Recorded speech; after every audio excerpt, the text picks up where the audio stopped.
Women have been lied to. They have been lied to. I focus my website's itsgoodtobeaman.com, and started. It's been growing. It's been crazy. And I women email me, and pastors ask me like what to do about women. I focused on men because, to me, it seems like they're easier to fix because the deception with women is so intense. And I'm also here to push myself to get into this part of the conversation more, right? But you have been lied to at such a deep level, and the system is really jacked up right now. And it's like Christmas lights all balled up, right? Like trying to get this thing out straight. It's going to be really hard. And so women do what they're told. They kick the can of marriage and family down the road so they can compete with men at the workplace. And why shouldn't they? Everyone tells them they'll be happy and they can add family on later. I've worked in corporate America. Women do really well in corporate America. I will tell you, though, this is one of those things that's not in the notes. My experience with women in corporate America is they tend to take on a sort of mothering way, or they like are super brash, masculine women. They're always like challenging you. And I see women going into corporate America and into that sort of integrated workplace, and it's causing them to change. And it doesn't surprise me that women are struggling with prescription drug abuse, alcoholism at record rates. And it's not at parity with the men. It's growing in both sexes, but women are outpacing them. And I think they're being thrown into a scenario that's not good for them, that they don't really enjoy, and always trying to unsex yourself, right? Like Hamlet's wife. It takes a toll on one's psyche, and I think it is big time.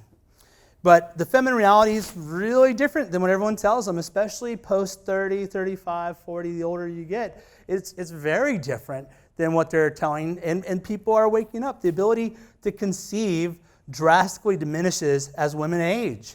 Moreover, the number of candidates for marriage, like good men, they drastically decrease, and the competition for those candidates go up because we all know that it's not normal for a guy to marry an older woman, a significantly older woman. It doesn't happen that often. It does, but it's an exceptional case. But a woman marrying an older man, even a drastically older man, is something we see quite often in our social circles. And so now you're not able to have children, or it's getting harder to have children.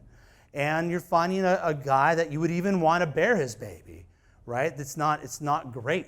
As a pastor, I look at the church and I look at the women and I'm like, you're not really as great as you think you are. And I look at the men though and I'm like, but like you're no prize either. And it's a really difficult time, and that's the reality of what we're dealing with. The struggle to find a husband is real and can be bleak. And I told my mom that when she was considering. My parents got divorced, and much later in life, and I warned them about it. I said, no one wants to marry you, right? Dad, no one wants to marry you, and Mom, no one wants to marry you. And no one's going to tell you that. And you're just going to see a lot of creepy people. And it's going to be really, because they're like, at that point, they're in their late 50s, okay? And I said it'd be better to try to work this out at this stage. But there's all these basically divorce porn is what it is. So these movies where this woman, she's like straddled down with some loser guy, and she finally gets rid of him, and she's got the career world, and she finally gets the alpha male that likes it, and it all works out somehow, right? There's a reason that's a movie, why that fantasy sells, is because